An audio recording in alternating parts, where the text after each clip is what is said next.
Welcome to Lou Palumbo's Between the Lines. Problem solving for our future. Lou. Common sense, logic, and reasoning. Lou. The man that can't stand hate and animus. Lou. Stimulating the thought process of America. Lou. Where being right is not political, it's factual. Lou. Providing real solutions in real time. And now, here's your host, Lou Palumbo. This is Between the Lines, ladies and gentlemen. We are broadcasting from Jacksonville, just for your own edification. I want to start off by saying, it just continues to get worse every day. And at some point, I'm hoping there's light at the end of the tunnel. Although the media and our elected officials, some of them, not all of them, are hampering this. I would ask people to stop viewing issues through a political lens. I might suggest you divorce your politics and embrace the truth. And these seem to be very hard concepts for people to wrap their arms around. They're not really. It's part of that whole anachronism. KISS, keep it simple, stupid. We're going to get into this whole Memphis issue today, and we have with us again today, fortunately, Tom Fuentes, who I've spoken to quite highly and will continue to. I have a very strong familiarization with Tom, not because I worked with him, but because how much I've learned from him and how well studied he is. I really just bumped up against the fact that he's an historian as well. A colleague of his, Dr. David Morris, holds 2 PhDs, is also a doctor of jurisprudence. He's an attorney. We won't hold that against him. Is going to join us on the show today because there's a really substantial or significant discussion that needs to be had regarding candidates who we are entertaining as becoming law enforcement agents. And I will tell you, I think when you hear Tom and Dr. Morris speak regarding this issue, it's going to open your eyes as to where this problem really lies. Tom will further discuss his familiarization and understanding with Memphis PD, as will Dr. David Morris. And I think you guys are going to find this a continuance of education, which is why it's so valuable to have discussions with Tom and some of his colleagues like Dr. Morris. Guys, the clock is ticking on this country. I want to bring up this immigration issue. I've been saying it since I started this podcast and almost every single episode when I was on locally in Jacksonville from 5 to 6, live Monday to Tuesday. I've always brought up this immigration problem. This chicken's going to come home to roost. I'm just telling you now. If you're looking at what's going on in New York City, the migrants for whom we are providing free housing, medical, food, probably education, hopefully critical with the younger children and those in need of it, they're balking at where we're going to be accommodating them now. They've been occupying a hotel that I'm familiar with in Midtown Manhattan known as The Row. They've trashed this hotel. I'm not saying that through speculation. They say a picture's worth 1,000 words. Employees of that facility have provided news media outlets photographs of this. It's quite telling, to put it to you politely. Again, I go back and I'm going to remind you about the media. The media are very much at the root of the problem of this disconnect, this division and polarization in the country. I want to talk to you now about Dr. Morris. He's the president of a firm, Morris & McDaniels, which he founded in 1976. Dr. Morris studied the concept of natural justice at the World Court in Hague for 3 terms so that he would have a better understanding on how to fairly test. As you may have heard in earlier introduction, Dr. Morris and I believe Tom collaborate in identifying through testing the most appropriate candidates for law enforcement. So he has a dual career, by the way. He's a psychologist and an attorney, as I mentioned. He has a unique perception of the law and the development of personnel procedures. His forte using multiple procedures to screen candidates in order to reduce organizational threats and problems for individuals hired or promoted. Tom, as mentioned before, is the president of his own venture. It's Fuentes International LLC. It's based out of Washington, D.C. It's a consulting organization. He's a member of the United States State Department Overseas Security Advisory Council and provides executive-level consulting to law enforcement agencies throughout the world. He's got a very broad brush there. You've seen him probably on National Geographic, the History Channel, Netflix. As I mentioned to you in prior broadcasts, Tom and I met when we were doing interviews at CNN, and I was doing security with him as well at the time. He worked as a senior law enforcement analyst with CNN for about 10 years. What's so interesting is who replaced him at CNN as the senior law enforcement analyst, and I don't know if Tom is going to be inclined to tell you about that. Hopefully he will. I'm going to try to pry it out of him, but this is what the problem is. In any case, I remind you of this also. He had quite a sterling career at the FBI. He was the director of international operations. He was assistant director of the FBI. He was a commander of the SWAT team in numerous cities like Chicago and San Francisco. He was a co-commander of the Olympics in 1996. Tom is, in his own right, an exceptional law enforcement official, and my assessment of him as a human being, he's an exceptional human being as well, because of how committed he is to trying to make this a better place than we found it. And that will translate ultimately to our children, of which we have that. Excuse me, ladies and gentlemen. I want to thank Buzzsprout and Instacart. We built this platform off of Buzzsprout. They're very legitimate, as you can probably tell from this broadcast. We have our act together, and that's due to a degree to the fact that the platform is as legitimate as it is. Instacart is Instacart. If you use them, they work. If you want food delivered to your home, it's application. Go on your phone. My children do it to me all the time, I might note. But it does work. So that's kind of it right now. We're going to take a quick break, and then I'd like to introduce Tom and Dr. Morris in short order. We'll be right back. Instacart, another interesting concept. You can go to your favorite grocery stores, sign on to their application without leaving your home, the comfort of your home. Just pick out the items you'd like. They'll assign a personal shopper for you and deliver them to the point that you would like them delivered to. Another great concept, very user-friendly, and I'll be honest, we use it also. It's very effective, and they're very, very good. They're very on point. We are back, ladies and gentlemen, and as I promised, we have with us today, again, Tom Fuentes, who I know you realize is just an abundance of information, historically driven and other. When you hear him speak, it speaks for itself. We also have the pleasure and the honor of having Dr. David Morris, who I introduced earlier in the show. We're going to talk, immediately about Memphis, and we're going to transition to this very critical element of law enforcement called candidate selection. And I hope we're not running into a problem, gentlemen, where we're finding less and less people that want to be candidates to screen. But I want to defer to you both at this point. Tom, you want to kick off, or Dr. Morris, to speak to this issue of candidate selection? Well, we are. Go ahead. Go ahead. Sorry. There are clearly less candidates nationwide now for law enforcement, but that's. I just came back from doing a selection in Fiji. Tom and I both did, and the numbers were down dramatically there. So the numbers are down for people that are willing to step up to the plate and apply to be police officers internationally, as well as throughout our country. So, Dr. Morris, are we suggesting that they have defund the police movements in countries like Fiji and other countries? Is that the undercurrent there, similar to ours? I don't know what the funding might do, but I do know that that the applicants, the empirical evidence is the applicants have been reduced, Lou, a lot. So, can we draw a correlation to what's going on in our own country? In other words, you gentlemen are responsible for identifying personality traits, for example.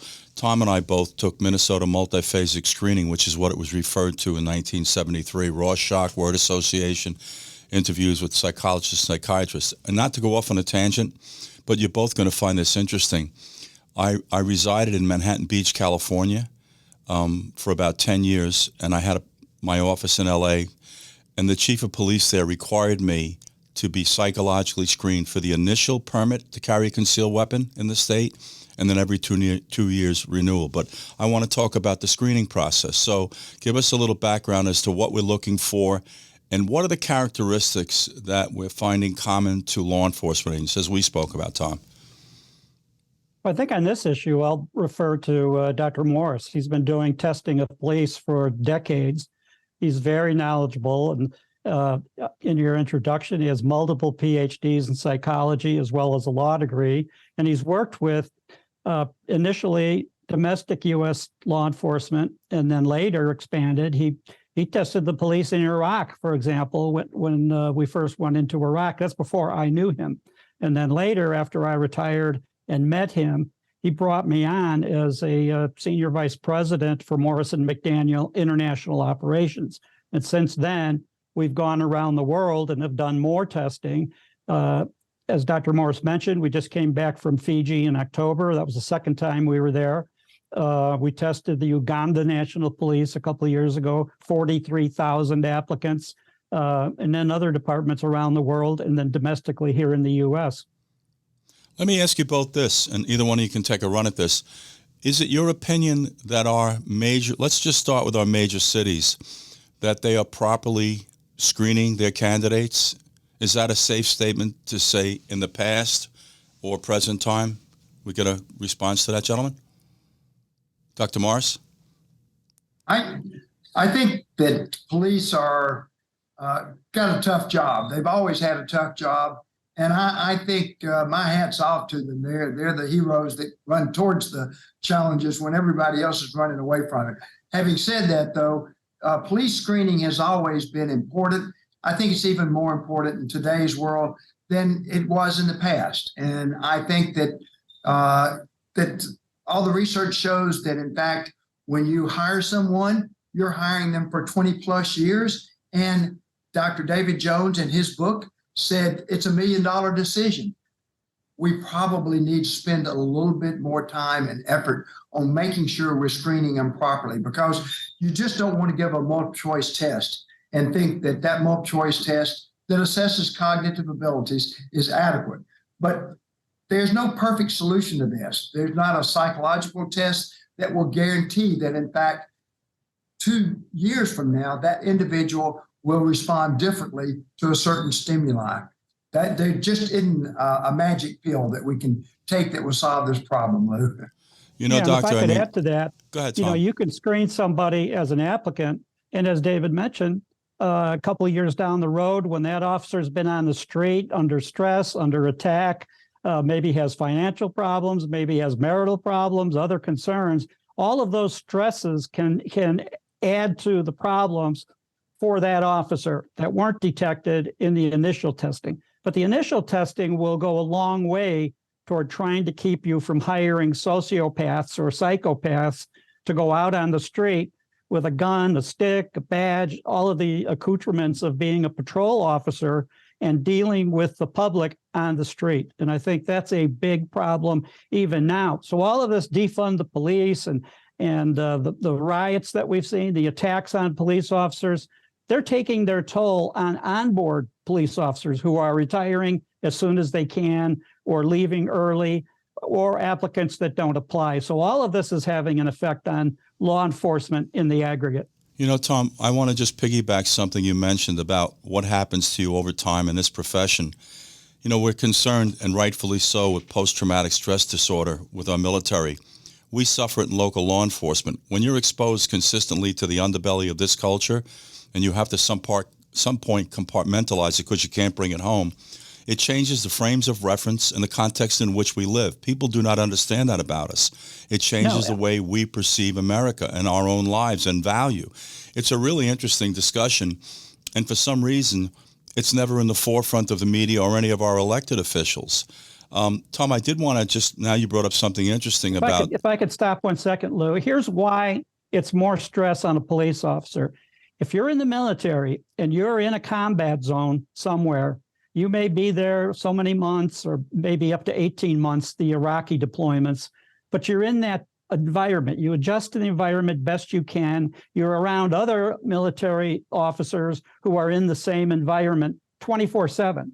But when you're a uniformed police officer, especially, you're on the street 8 hours or 10 hours, maybe in a similar, depending on the city, similar environment to what military soldiers are in. And then you're supposed to go home, dial it, turn it off, dial it down, and be with your family and your children and be, function in a civil society the other 8 hours of the day. And then the next day you go back to the war zone, back and forth, back and forth. So I think that the PTSD risk to a police officer, to me, is worse than a military officer. And Tom, I agree fully with what you just said, because you and I both walk similar paths in that regard. The thing I would like to direct towards you, Dr. Morris, if I may, what are the personality defects that we're looking for through screening? It's a great question, Lou. You want to make sure that the person is, you're not analyzing them. You're not diagnosing them. You're trying to make sure you are analyzing them. You want to make sure that they're a good fit for the job and the stress that they're going to face. You want to look for things like low impulse control and suppressed hostility. You don't want to give a gun to a person that has those characteristics. And there are questions that you can ask. The MMPI, the MMPI-2 that you and Tom both mentioned, is a valuable tool, and it's just one of the things that we look at.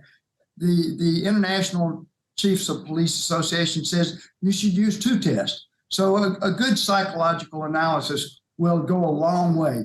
Also, in the early screening that Tom has talked about, you want to focus, you want to make sure that they're smart enough and that they have the knowledge, the cognitive skills that you need to have, which are really important. Can you remember details about things? Can you actually, do you have peripheral scanning ability?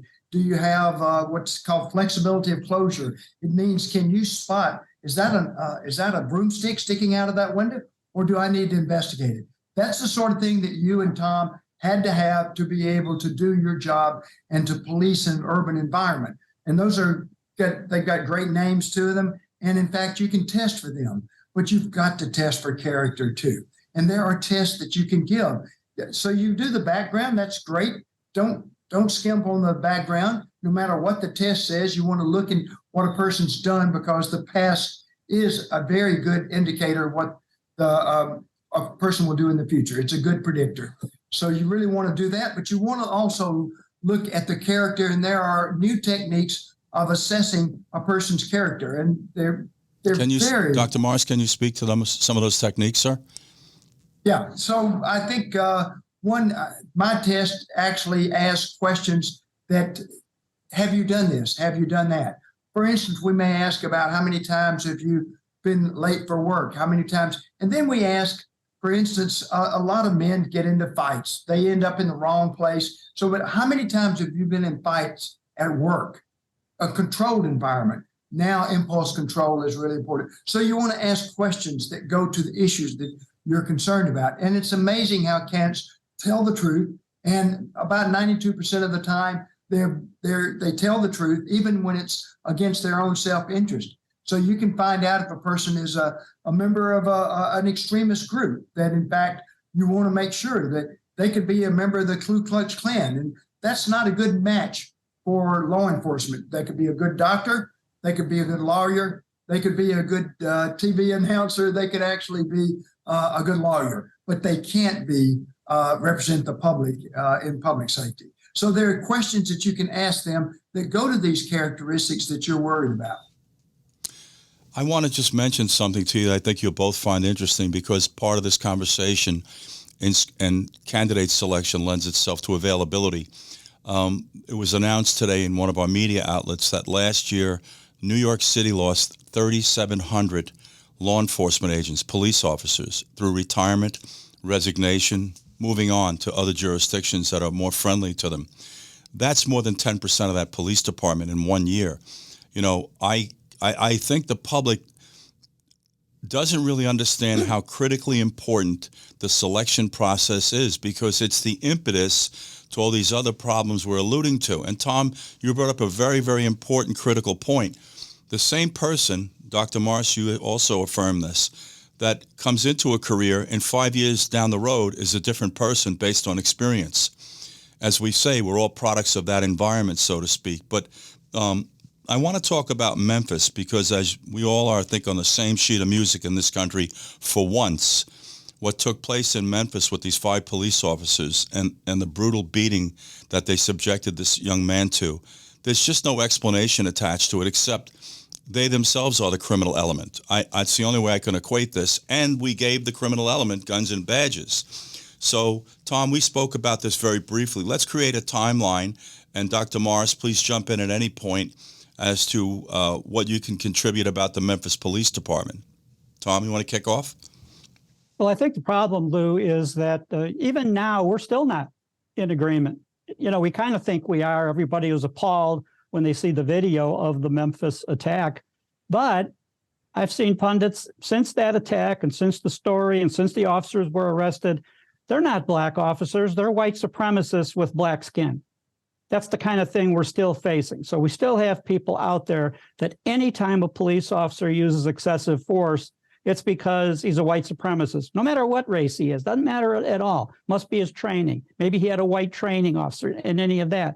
Now, we saw this a couple of years ago with the Freddie Gray incident in Baltimore, where you had a police department that was the majority of the members were either black or Hispanic.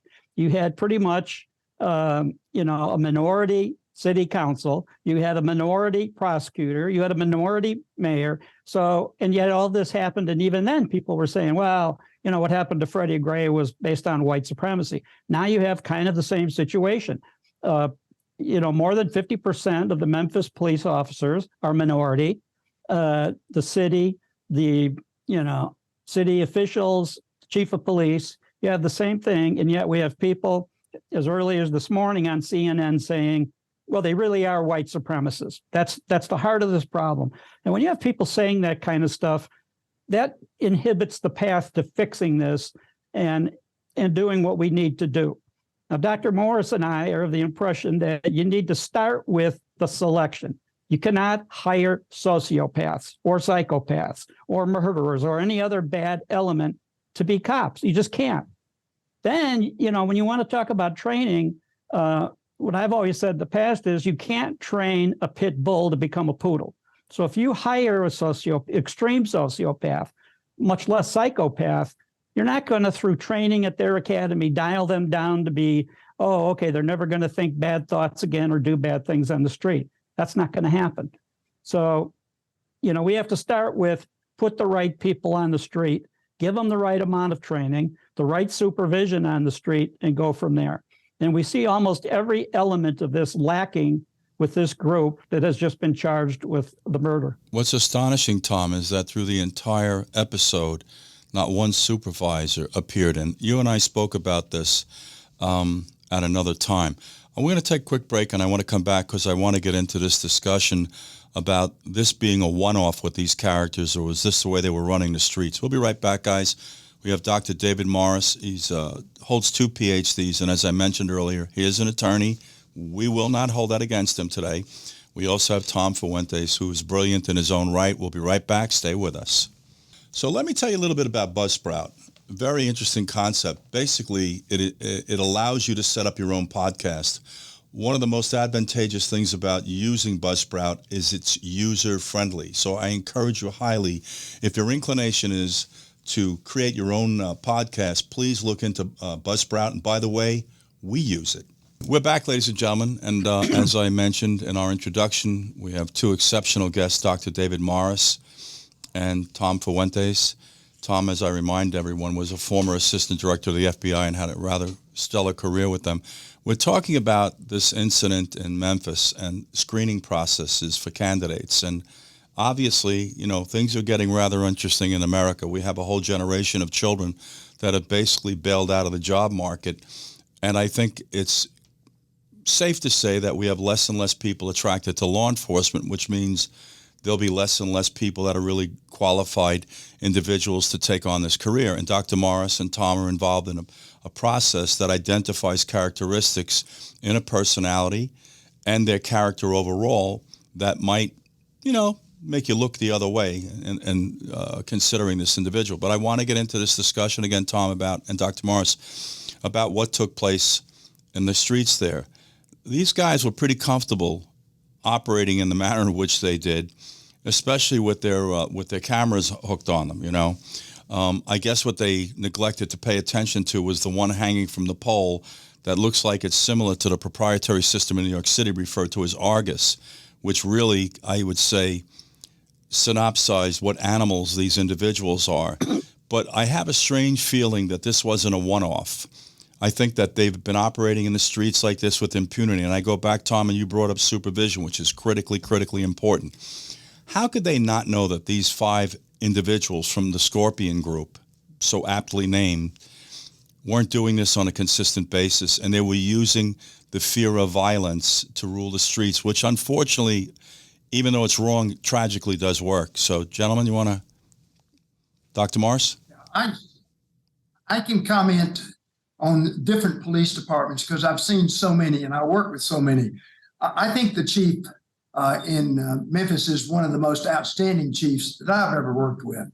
And I think that she was trying to address a problem with having a mobile group to put pressure where the problems were, and it went awry in this one instant. But it's amazing, and I think your question is right. What has happened? It would be interesting to see 100 stops before by the same group and to look at the body cams of those. And I think a thorough investigation, because there's clearly to all of us what we saw was appalling, no question about it.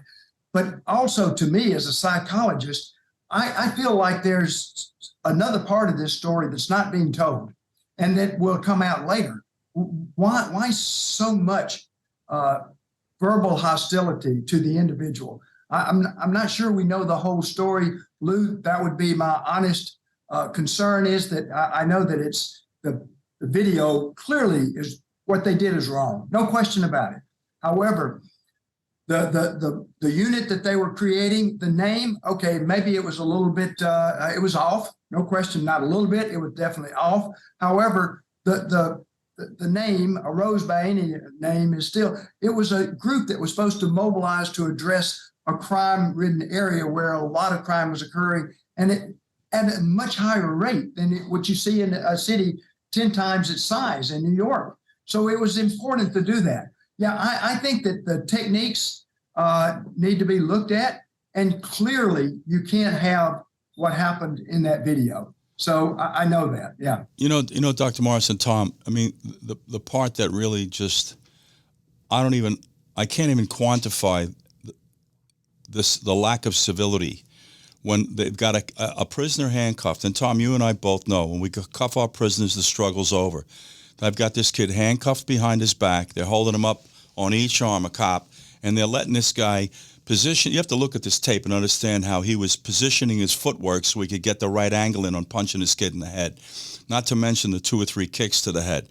This is an assault on our civility, not just I mean, I don't even know how to quantify what they did and what state of mind or what kind of human being you could be to think that something good would come out of this. And you know what? I hate to say it. Thank God they caught this on camera, because if they hadn't, guys, this would have been brushed. They would have made up their own narrative as to why this encounter took place. They would have created a fairy tale about what he did that justified this beating, which ultimately resulted in his death. But I got to bring up something else, which is really kind of sensitive.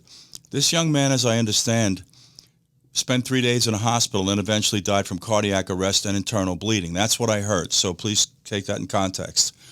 I'm wondering if there's a medical malpractice issue here, whether the proper MRIs administered to the proper parts of the body. How is he being monitored, right? You know, should they have realized with this type of trauma that cardiac arrest could be something that could be considered? I mean, you know, and I don't want to start to lay this off on the medical profession, but when you sit there for 3 days and suddenly you expire, I'm questioning how well they monitored them. And you know what? If I was the defense counsel for these 5 knuckleheads, that would be something I would look at, you know, because they have to deflect his death somewhere. They could say, look, yeah, we beat him up bad. We got that. We beat him up bad, but we didn't kill him. The hospital killed him. You see what I'm saying? So just something for consideration. Do you guys think that the police chief should go or stay? Absolutely not. Tom? Yeah, I don't think so either until we really investigate her management of the police department, what she's trying to do.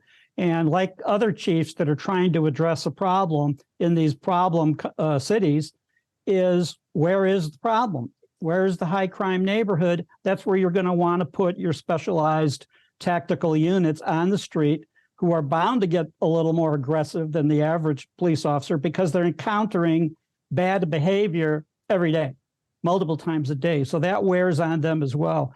As far as your issue about the medical, I don't think, good luck to the defense trying to use that argument, because you have camera video of, him being kicked in the head, kicked in the ribs, kicked in the side, all of the mistreatment that he got, violent mistreatment, is going to overcome anybody making an argument that the doctors weren't diligent or the nurses in the hospital or they missed Tom, something.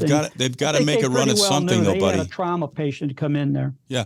Tom, look, they lose nothing by trying, because they have nowhere to go from here but up. I don't know how. Well, and they can go back to the white racism. They can go back to all these arguments. The defense attorneys I'm referencing the attorneys are going to try to defend these guys. I haven't even heard that they do have counsel. Am I correct, Tom? Do you know? I think so. Yeah. I don't know for sure. I don't know who either for sure. We haven't heard too much from them because this is pretty hard optic to overcome. So let me ask you this. Yeah, their counsel would be telling them, keep your mouth shut.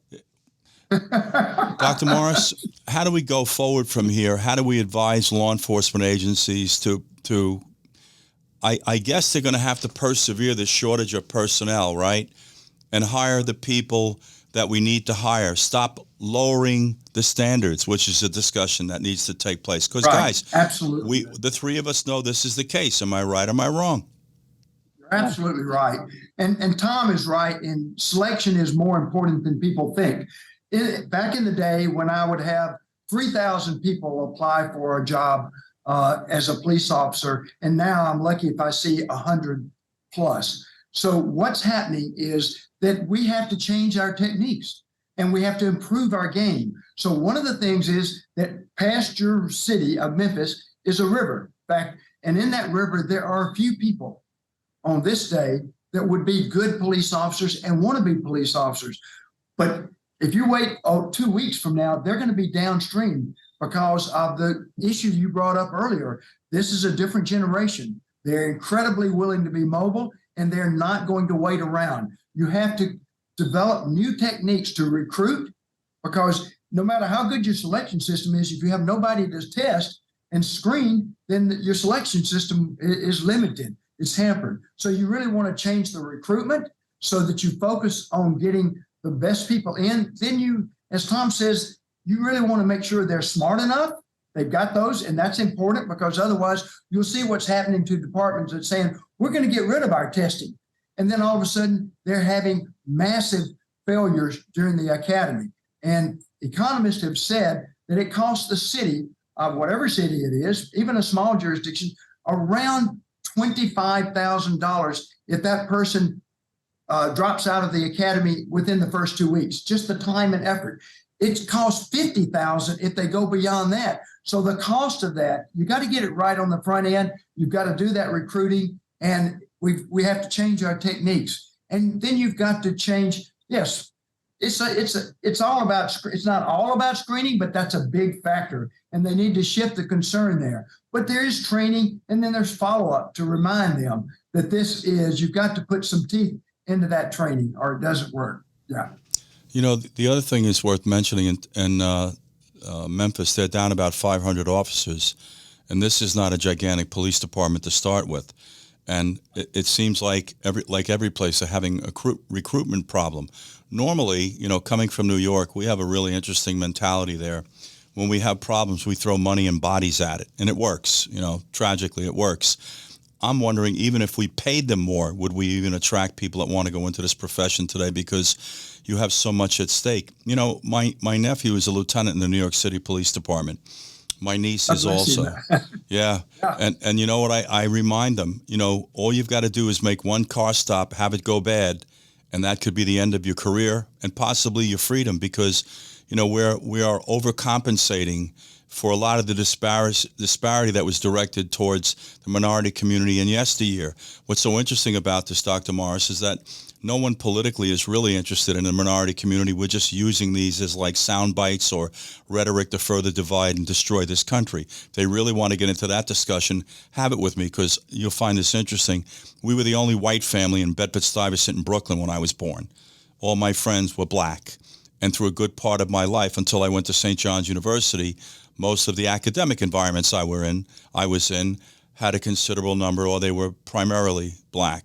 So I know this problem. What's so interesting is we keep talking about it, about how, and in fact, even the president, guys, I just wonder, and I say this all the time to people, before you say something, think about what you're going to say and what it's going to translate to. And if you're going to do something, what it will translate to. The president came out and said, this is what black and brown people deal with every day. That's fueling the wrong narrative once again. But I go back and say this, maybe one of the things that can change the course of the country is leadership, because we don't have it. And to be very candid with you, on either side of the aisle, because they're all agenda driven. There's an agenda attached to this incident in Memphis. And Tom, you talked about it. We now want to be able to go after and criticize every cop, regardless of ethnicity or religious denomination or culture or lifestyle choices, as being racist. That's the catchphrase today. If you do something in law enforcement and it translates to anything focused on a minority, it's racially driven. Well, what are you telling your cops, guys? Don't work. And that's what we're dealing with, in addition to the problem that we can't get guys and girls that want to become cops. At some point, the cuckoo's got to get back in the clock here. And the question is, what is the mechanism that will do that? Let me ask you this, Doctor. Tom, in fact, I want to ask you, because you and I had a conversation about what percentage of the population is sociopath and what percentage of law enforcement is sociopath. Let's have this conversation very quickly. Well, I'll defer that since we have Dr. Morris here, an absolute expert in that. Let's ask Dr. Morris, what have the studies shown, and what studies is he talking about that show that in the general population of the world, about 7% of the people have sociopathic tendencies or sociopathology in their character. And in some cases, it may never demonstrate as anything bad, and it could be just our movie stars and star athletes and other people have a degree of narcissism that goes up to the border of that. But the studies have also shown that about 40% of police applicants worldwide have a higher percentage of sociopathic tendencies, because these people want to be cops in order, not for the right reason, for the wrong reason. They want to carry guns, sticks, badges, uniforms. So they want to serve over the people, not for the people. Dr. Morris, you want to confirm the studies that have shown that? And Dr. Morris, can you tell us what testing identifies that personality dysfunction or disorder? So I first want to say that my hat's off to your niece and your nephew and all the police, because by and large, they're all out there doing an incredibly tough job, and they're trying to do the best they can. And Memphis Police Department is an outstanding police department, and this needs to be addressed. No question about it. Having said that, you actually, what you said earlier is, in fact, the Gallup poll that was done a year ago showed that, in fact, the minority community are the ones that want more police, not less. So the politicians that are trying to use this as an excuse and to say this, defund the police. No, we've got to fund them more, and we've got to get it right, because police are a cornerstone in our community. And my hat's off to them. I think they're trying to do the best they can. There are certain characteristics that you look for, and there's no guarantee. But in fact, if you'll use two different tests, which a good selection system will, you can actually pick up the tendencies to actually be a sociopath. But even though the percent ranges from 4 to percent like that, they say 4% of the world. Well, there's a moderator factor in there. Like, how many 4-year-olds are sociopaths? Well, none, because they're too young. The church has got it right. They're truly innocent. So your global statistics about the percent that Tom gave is really one that I use more frequently, and about 7% are the ones that I need to worry about when I'm selecting. The percent. So how do you do the selection? You really want to do everything right and hope that you're getting it right. You want to do the two tests. Then you want to have a face-to-face interview with that person. You don't want to just run paper with them. You really want to talk with them and see their reaction. You want to have a good questions that you ask them that follow up on the test results. And then you hope that it's stable enough. Now, the candidate, when they come in to do the psychological, they're trying to put their best foot forward. So you've got to consider all these things. However, our batting average is pretty good in doing that, and I'm proud of it, but we use multiple tests. We don't just use a multiple choice cognitive ability test. You want to use multiple metrics. What are those tests, Dr. Morris? What are those? Sorry. What are those tests, sir? What are those tests? I'm sorry. What are those tests that you're referring to for further screening? In fact, you know what, guys? Let's take a quick break. I'm going to come right back, and we're going to discuss some of the testing that's employed by Dr. Morris in identifying the appropriate candidates for law enforcement. We're going to be right back, guys. Stay with us.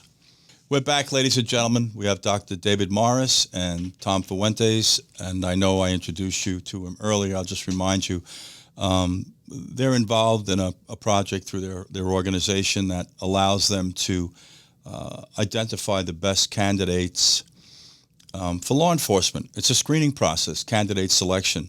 You know, one of the things we were talking about, and I believe it was in reference to was Memphis, if I'm correct, and guys, correct me if my train of thought's off here now, but have they so compromised their standards in Memphis through desperation that they're working against themselves? In other words, this is like waiting for the shoe to drop. Dr. Morris? I don't think so. I have a higher regard for Memphis than what we're seeing now. I think they're much better than what that video showed. I think that most departments are lowering their standards. The whole state, an entire state, got rid of the testing, I was told. I think it was the state of Vermont got rid of the testing because they couldn't find enough people, or it wasn't working for them. So I would not recommend throwing the baby out with the bathwater here. That you really want to test people, otherwise you're going to pay for it later in other ways. So you really want to give the cognitive. What kind of test do you want to use? You want to use a cognitive ability. You also want to use a constructed oral. If you eliminate the constructed oral, you're going to find that you left change on the table. That constructed oral can be designed to test whether or not these people are service oriented. Some people will tell you, you give them a scenario, how would you handle that? They'll say no, and their response clearly indicates, and you hit those check marks and you say, this person does not care about being service oriented. They're only about themselves, and then you compare that with the psychological. So you want more data in selecting. You want a multi-choice cognitive ability. You really want to assess their past behaviors that are not consistent with service-oriented public safety kind of people, and also psychologically too. There's a way to ask those questions to look for low impulse control, suppressed hostility. Then you really want to test for the constructed oral. You want to see if they would respond appropriately if you give them a scenario, because they still have to be able to protect your life and my life and our property. That is a part of their job, and that requires a certain amount of diligence and certain skills that most of us just don't have. And so you really want to test for all those. It's hard to find good police officers. They don't, but you've got to change your recruiting technique. So you realize and adapt to the world that we're in. You can't just expect to test every 2 years and think that you're going to get the same number of people you did 5 years ago. You know, Dr. Morris, if I may, sir, you know, I think we're even at a point that even if we offered them these ridiculously high salaries, there would still be a very strong reluctance to take on this profession because of the negativity associated with it. Tom, you Absolutely and I are right. the same. In fact, Tom's a day older than I am, so he constantly reminds me I have to bow every time I see him. But but you know, we came from a generation in policing. It was anti-war. You know, Dr. Morris. Oh, Anti-police, you know, and I'll be honest with you, back then, at least where I was, we were a little reluctant to tell people what we did professionally.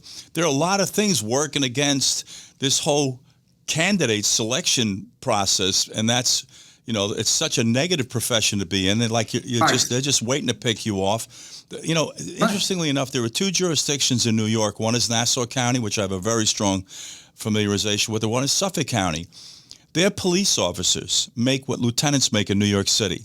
But even with that being said, if we bumped up the salaries, not even so they were on parity, but even went beyond, would we still, even with those circumstances, be allowed or be able to attract candidates to this job? In other words, can we buy our way out of this? No, we cannot. And Lou, your point, do you know that when I try to get police chiefs, that they don't want to be police chiefs anymore. Who wants to be one 911 call away from losing your job just because of bad press or just of bad circumstances? This department is better than this situation shows. And Chief Davis, CJ Davis, is really better than people are saying. She's actually, look at how she came out, and instead of hiding it, which would be one way to do it, she was very transparent immediately. I applaud her leadership and the way she's handled everything so far. And I think the Memphis police are really good. This just does not express what Memphis police is all about. And we've got to change police too. They just aren't enough people interested. And so the public, just like you said, when I was in the Army, I volunteered to go to the Army, and I would be vilified, sometimes literally spit on, because it was in an age of make peace, not war. The one thing I come away with that I have a big question about is the supervision issue in the police department, because and Tom, I think Tom is going to agree with me. I think this episode went on for 47 to 57 minutes, and I'm struggling to understand how not one supervisor was dispatched. I have some questions, and I don't really want to be too critical of the chief, but there may be ongoings in this culture that existed before she got there that she may not have a handle on or an understanding of. I don't want to go back off on a tangent about the CIA, but Tom and I have spoken about that as well. There were things that they were doing that people didn't understand, including people that took the office of president. They didn't understand what that mechanism was they had to overcome. Maybe she's living that also, but I'm going to tell you, the fish stinks from the head down, and it's incumbent upon her to create a command staff that something like this never happens again. And, I'm just struggling to understand, where was the supervision this night for 47 to 57 minutes? And this thing went through, for blocks and blocks of running them down, chasing them down with cars and foot pursuits. And, I just, there's something isn't right here. But the thing I think we have to be mindful of is not to be hypercritical, because you're not sitting in those shoes, number one. Right. But I just have this issue with supervision in that agency, because obviously she wasn't working that tour of duty, nor is that an expectation that she'd be working every tour of duty. But there had to be someone sitting at a desk, Tom, you know that yourself, that was listening to this, a desk officer or a watch commander, someone that was going like, what the hell is going on out there? This is going on for 47 minutes. You can't take a guy into custody for 47 or 57 minutes. Something else is wrong here. And my thing is to identify what it is, fix it, and move forward, as opposed to over-attacking it and weaponizing it, which is something we do culturally. Yes. The minute we run into a problem, we try to figure out how we're going to weaponize it, politicize it, and then use it. That's not what we should be doing. We should identify the deficiency, go in and correct the deficiency, and move forward with a positive attitude. Absolutely. Here. We've watched all the other political leaders. I want to ask you this, Dr. Morris.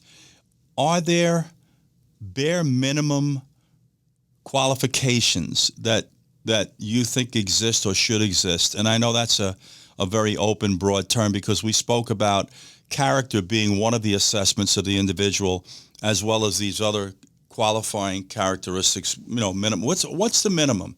Do you think we need a college education? What is it we need here? It's interesting, because this is what I do for fun and for our job too. I've been doing it for a long time. What does a college education bring to being able to be a good police officer? It doesn't make sense on the front of it, but a study done, a longitudinal study, showed that in fact that your internal affairs complaints go down with the amount of education you have. That's very compelling to me. So that when I was working with Amtrak, and I still do, I recommended that they actually consider college education as a minimum qualification because it reduces the internal affairs complaints, which speaks to itself, doesn't it? You know, and Tom and I spoke about this also. You know, inadvertently through 49 plus years of being in this community, you run into people that took civil service tests. We spoke about this yesterday. Sanitation, fire, police, and whoever called them first. This is not the type of profession we're in. This is a vocation. This is something you should be called to do, to protect people and to serve the public. That's the exercise here. And Tom, we spoke about a lot of the personality defects about, you know, people being picked on in school, or these, what do we call them, Tom? These tendencies. I'm sorry, Tom? Being bullied. Yeah, any number of things. And suddenly you're putting people where they can grind the axe. You put them in a position to grind the axe. Guys, I want to both give you an opportunity to closing remarks regarding this topic, be it Memphis, this incident, or the overall problem we're having with recruiting people today and screening them. Dr. Morris, you first, sir. Well, thank you very much. I'm honored to be asked to comment on this. I think that I want to applaud you for saying, I believe there's more to this story, and Memphis is a great department. That does not represent and resonate with the rest of the department at all. I do believe that entry-level selection has to be emphasized more, and more follow-up in the promotional side too, the supervision. And there are techniques that we have that address both of those. But law enforcement is an admirable and really important element of our society, and it's an admirable profession and a calling. So I hope more people will be interested in it, not less. Well, we need to also have community training, citizen training, that the police are not your enemies and don't be afraid of them and look up to them. I can recall incidents when I was a uniformed patrol officer, one in particular. I'm in a restaurant, going in there to have lunch. I'm the only officer. At the next booth is a woman with her son that's probably about 12 years old or something, and he's not eating his vegetables. And she's yelling at her son, "If you don't eat your vegetables, I'm going to have that police officer arrest you and take you off to jail." And I heard this for, 10 minutes or something. And I finally just got up and went to her, and I went to the son. "I am not taking you to jail. Police officers don't do that. We're here to protect you and keep you safe." And, I was just so agitated that she would do that. But those are kind of things that we hear all the time, that, the police are here to do bad things to you. And we don't need that. We don't want that, especially with young children. And then I admonished her. I said, what if somebody, when your son comes out of the school and walking to the boat, what if somebody comes up to him and wants to kidnap him? Do you want him to be afraid of the police or afraid of the bad guy? And, so that's a message that we need to send to the public. The police are not here to get you. Guys, we're going to have to wrap it for today, unfortunately, but I do want to say one thing, Tom, especially on the heels of what you just mentioned. We have big parenting issues here, which is why it's probably harder to find candidates. I talk about this all the time, and I don't want to go off on a tangent about our mass shootings and the common denominators. Mental illness, we don't talk about it. It's a heavy lift. And this parenting issue. And ultimately, it's making more and more difficulty in getting people who are qualified, quote unquote, in a variety of ways to be eligible to be law enforcement agents. I tell you, Tom, and you and I both agreed, if we had to do over again, we'd go back and do the same thing. I have a fairly good education. Look, and I wasn't Sam the student. Don't get the wrong idea, because I was athletically driven. But, I would pick it again. It's an honorable profession. I don't think there's any profession like it, especially if you like learning. Guys, one thing I love, I tell people is that I grew up in the streets of New York, and I did my share of rumbling around. Went to college. When I left college, that's when my education started, because you started to learn more about yourself, how you develop. It's big discussion. This discussion has to continue is really what it comes down to. So we're going to adjourn for the day. I thank you, Dr. Morris. Tom, as always, I thank you for your expertise and your friendship. And that's going to conclude today, guys. So hopefully you'll listen to this podcast on Saturday. And this has been Between the Lines. And you could find us at betweenthelines.tv. Thank you, guys, and we'll see you next week.